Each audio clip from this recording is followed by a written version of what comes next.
boa noite.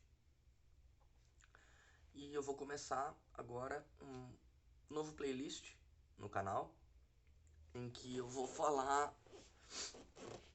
Eu não vou falar em qual igreja que eu frequento, nem da onde que eu faço meu ensino bíblico, para evitar problemas com direitos autorais. Quem conhecendo o modelo da revista vai saber qual que é a igreja, mas eu vou fazer apenas os meus comentários e passar a escolinha bíblica. Vai ser um novo playlist, que é a escolinha bíblica dominical, e que eu vou passar os ensinamentos que eu venho estudando ao longo do tempo na igreja que eu frequento. Então eu vou começar pela lição 1 da primeira revista que eu comecei, e aí eu vou fazendo todas as lições de todas as revistas e vou colocar numa playlist organizadinho ali para quem quiser assistir. Quem quiser fazer uma escolinha bíblica é super válido, super válido. Acho que escolinha dominical é tipo do cara que se converteu hoje pro cara que tem 200 anos já de igreja. É sempre proveitoso. Então vão ser videozinhos bem curtos, porque eu leio rápido e porque as lições elas tendem a ser, mas não são lições assim tipo, muito estendidas, né? Então tá. O mundo do apóstolo Paulo. Texto áureo. Disse-lhe, porém, o Senhor vai porque este é para mim um vaso escolhido para levar o meu nome diante dos gentios e dos reis e dos filhos de Israel. Atos 9:15. A nossa verdade prática é, segundo a sua soberana vontade, Deus usa as circunstâncias para fazer uma grande obra. E a leitura bíblica é de Atos 26, 1-7. Depois Agripa disse a Paulo, permite-se-te que te defendas? Então Paulo, estendendo a mão em sua defesa, respondeu, tenho-me por venturoso, ó rei Agripa, de que perante ti me haja hoje de defender de todas as coisas de que sou acusado pelos judeus. Mormente sabendo, eu que tens conhecimento de todos os costumes e questões que há entre os judeus, pelo que te rogo, que me ouças com paciência. A minha vida, pois, desde a mocidade, qual haja sido desde o princípio em Jerusalém, entre os da minha nação, todos os judeus a sabem. Sabendo de mim desde o princípio, se o quiserem testificar, entre parênteses, que conforme a mais severa seita da vossa religião, vivi fariseu. E agora, pela esperança da promessa que por Deus foi feita a nossos pais, estou aqui e sou julgado, a qual as nossas 12 tribos esperam chegar servindo a Deus continuamente noite e dia, porque esta esperança, ó rei Agripa, eu sou acusado pelos judeus. A introdução. O assunto desta revista é a vida do apóstolo Paulo. Para compreendê-lo melhor, veremos como era o mundo que o apóstolo atuava, por isso o texto áureo desta lição apresenta como Paulo foi vocacionado para levar o nome de Jesus diante dos gentios. Entendendo a origem de Paulo. Há poucas informações concretas acerca da vida cronológica de Paulo, com sua data de nascimento, formação cultural e religiosa. Geograficamente, Paulo, que era seu nome romano, era natural de Tarso, capital da Cilícia, que ficava às margens do rio Cydnus, da Ásia Menor. Sobre seu nascimento não temos data precisa, talvez tenha ocorrido no ano 5 a.C. Desta forma, quando nosso Senhor foi crucificado, Paulo poderia ter entre 30 e 35 anos de idade. Geograficamente, o mundo gentílico estava sob o domínio do Império Romano. Naqueles dias, entre o ano 33 e 35 depois de Cristo, o imperador era Tibério. A dimensão geográfica do Império Romano permitia excelentes possibilidades de viagens missionárias, segundo informes da história. A malha viária abrangia em torno de 300 mil quilômetros, sendo que 90 mil quilômetros apresentavam condições excelentes para viajar. As estradas do Império, bem como as vias marítimas, foram de grande importância para a expansão da fé cristã. Pelo Espírito Santo, o apóstolo percebeu as oportunidades incríveis para a disseminação do Evangelho no Império. Ele usou todos os meios possíveis de transporte da época, inclusive navios pelas vias marítimas, as quais sofreu naufrágios e enfermidades. Assim, a geografia do mundo paulino tem papel essencial para a plantação das primeiras igrejas. Por isso, devemos pensar nas oportunidades que Deus nos dá para a eficiência da evangelização urbana e do campo. Atos 9 mostra que, em sua infinita sabedoria e presciência, Deus separou Paulo e o chamou a partir de uma experiência espiritual impressionante, bem diferente dos demais apóstolos, para levar o nome de Jesus ao mundo gentílico. Ele soube que seu apostolado não se daria em Jerusalém, que já tinha Pedro e Tiago, o irmão do Senhor, e João, além dos outros apóstolos que ainda não haviam se espalhado pelo mundo. Por isso, Atos 26 menciona o testemunho pessoal do apóstolo perante o rei Agripa, entre aspas, mas levanta-te e põe-te sobre teus pés, porque te apreci por isso, para pôr por ministro de testemunha dos gentios a quem agora te envio, fecha aspas. Enquanto os apóstolos de Cristo restringiam-se a anunciar Jesus aos judeus, Nosso Senhor convocava Paulo de maneira dramática para ser, entre aspas, apóstolo entre os gentios. Romanos 1:1, 1 Coríntios 1:1, Efésios 1:1. Nosso Senhor continua a chamar pessoas para um ministério. Precisamos estar sensíveis à voz do Espírito Santo a nos chamar. O mundo cultural de Paulo, a língua mundial daqueles dias era o grego. Para o povo judeu, o hebraico e o aramaico eram línguas nativas. Entretanto, apesar de a Palestina e os demais países do Médio Oriente estarem sob a autoridade do Império Romano, prevaleceu a língua do grego koiné. Possibilitada pela infraestrutura de comunicação do Império, o koiné era uma língua popular muito difundida na época. O Novo Testamento foi escrito no grego koiné e o apóstolo Paulo falava e escrevia fluentemente tanto o grego como o hebraico e o aramaico. Utilizando o grego, Paulo teve uma formação básica em Tarso e posteriormente foi levado por seu pai, que era judeu e pertencia ao grupo dos fariseus, em Jerusalém, para aprender e conhecer em profundidade a Torá, aos pés do rabino Gamaliel. Aqui é possível refletir acerca do uso das principais línguas do mundo, inglês, francês, espanhol e mandarim, para a obra de evangelização. O mundo cultural do apóstolo Paulo. O Império Romano respeitava a diversidade religiosa desde que se respeitassem os deuses do Império em Roma. Havia os cultos de entidades gregas como Eleusis, Dionísio, Atis, que integravam com divindades egípcias como Osíris, Ísis e Serapis, bem como as divindades orientais, Mitras, Asclépio, uma divindade de cura. Havia divindades da Ásia Menor sob o domínio do Império de Éfeso, Colossos e Corinto, tais como Diana, Artemis e outras mais. Esta diversidade religiosa acabou facilitando a propagação do nome de Jesus, pregado pelos apóstolos. A realidade atual das diversidades culturais e religiosas pode abrir caminhos para que, de maneira inteligente, evangelizemos o mundo, nos termos do apóstolo Paulo, no Areópago de Atenas.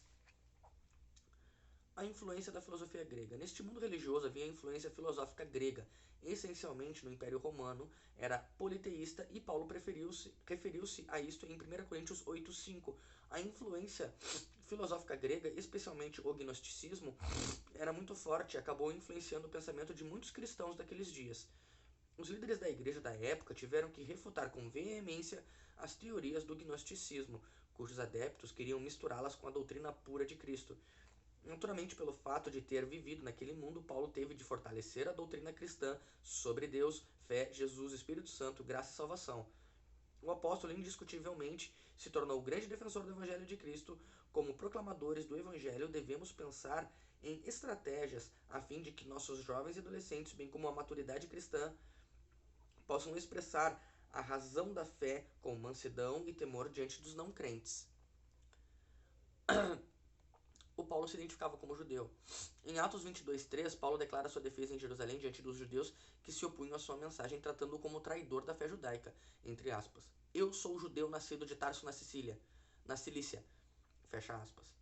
Ele falava em hebraico para aquela plateia, quando todos esperavam que falassem apenas em grego. O apóstolo tinha o sangue de pais judeus. Seu pai era fariseu zeloso e influente na sinagoga em Tarso, e o criou para ser um fariseu tanto quanto ele mesmo. A circuncisão foi uma lei obedecida pelos pais de Paulo, que o circuncidaram aos 8 dias de nascido. Uma vez que os judeus valorizavam muito as genealogias, o apóstolo se declarou da tribo de Benjamim.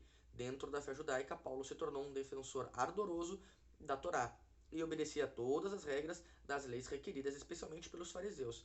Ele era um religioso extremamente zeloso no sentido de cumprir piamente a lei de Moisés. O apóstolo deu testemunho de que havia sido instruído no conhecimento da Torá desde sua meninice, aos pés do rabino Gamaliel, pois conhecia tudo de ritos, leis e regras que regiam o santuário de Israel. O mundo missionário dos apóstolos de Jesus restringia-se a uma visão inicialmente limitada apenas ao povo judeu.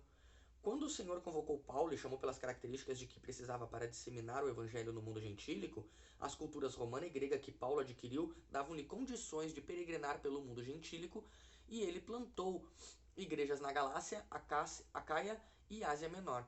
O apóstolo não se importava com o status social, pois tinha bagagem cultural para entrar nos palácios, nos sinédrios dos judeus, nas praças do Areópago, em Atenas. Portanto, o mundo dos gentios foi o palco que o Espírito Santo montou para que Paulo pregasse o nome de Jesus e estabelecesse novas igrejas por onde passasse. O mundo de hoje é esse mesmo palco que o Espírito Santo separou para que preguemos o Evangelho com a graça de Deus.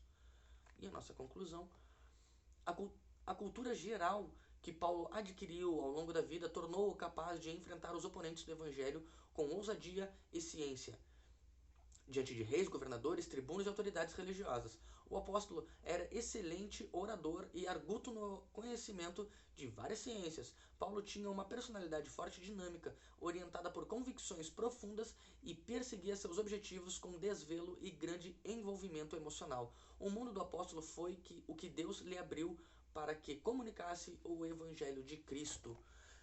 É muito bacana a gente ler isso assim para entender culturalmente como foi difícil, né? Até porque a gente sabe que no final da vida Paulo foi decapitado, né? Ele não foi crucificado, ele não sofreu uma morte terrível por ser cidadão romano, mas aqui ele andou por tudo, ele andou por todos os lugares e debateu, defendeu o evangelho, que é algo que hoje dificilmente a gente vê as pessoas fazendo, né? Normalmente a gente vê pessoas assim, eu respeito a tua opinião e tudo mais, e às vezes a pessoa tá falando uma heresia, tá falando algo que não tem nada a ver com a Bíblia, mas essa ideia de respeito e respeito e respeito e de não querer ofender e de se sentir com medo de ofender as pessoas acaba deixando passar muita coisa errada. E que possamos aprender com Paulo a sermos pessoas, a usarmos as habilidades que Deus nos dá, né, os talentos que Ele nos dá, naturais a nossa inteligência, a nossa sabedoria, seja de ciência, seja de filosofia, seja de oratória, seja de matemática, seja de física, seja do que for, seja de desenho, de arte, enfim, toda habilidade é proveitosa dentro do reino de Deus. E Paulo tinha essas habilidades para pregar e assim o fez. E por isso ele foi um grande pregador, por isso ele fundou várias igrejas. Não concordo dizer que ele foi maior dos apóstolos, que teve maior, que teve menor. Não concordo, porque eu acho que Deus não vê tamanho. Deus, se Deus quisesse mais de fulano do que de ciclano, ele teria pedido mais, ele teria uh, feito mais. Eu não creio que dentro da soberania divina alguém seja maior do que outra pessoa. Eu acho que, obviamente, ele tem mais livros, ele fundou mais igrejas, mas a gente não sabe como foi a vida das pessoas que foram impactadas pela pregação dos outros apóstolos, né? Então, não concordo assim quando dizem que é maior dos apóstolos, maior disso, maior daquilo. Não concordo em galgar as pessoas por tamanhos. Cada um tem a sua especificidade, seu ponto, que uma vida que tu tenha tocado de forma maravilhosa, com amor, e a pessoa tenha se virado para Deus, isso já é de uma grandiosidade sem tamanho, porque livrar alguém do inferno já é uma grande obra. Ajudar, na verdade, porque quem convence é o Espírito, né? Mas fazer parte desse trabalho, ser uma ferramenta deste trabalho, já é de forma grandiosa um trabalho em nome do Senhor, é um sacerdócio incrível. Aqui é uma lição que não tem muito comentário para falar. Tem um comentário aqui, ó, conheça mais. O evangelho já havia sido pregado em Jerusalém, Judéia e Samaria, desraigado pela mão feroz de Saulo, o perseguidor, né, porque ele ainda perseguia as pessoas. Estabeleceu-se na grande cidade de Antioquia. O propósito do evangelho era ser transplantado de Antioquia, que veio a ser um centro missionário. Foi o ponto de partida para Paulo. Para ler mais, aí tem como consultar outras fontes, né, para conhecer mais. Mas a fonte mais conhecida é a Bíblia, a gente consegue muita coisa lá. Então,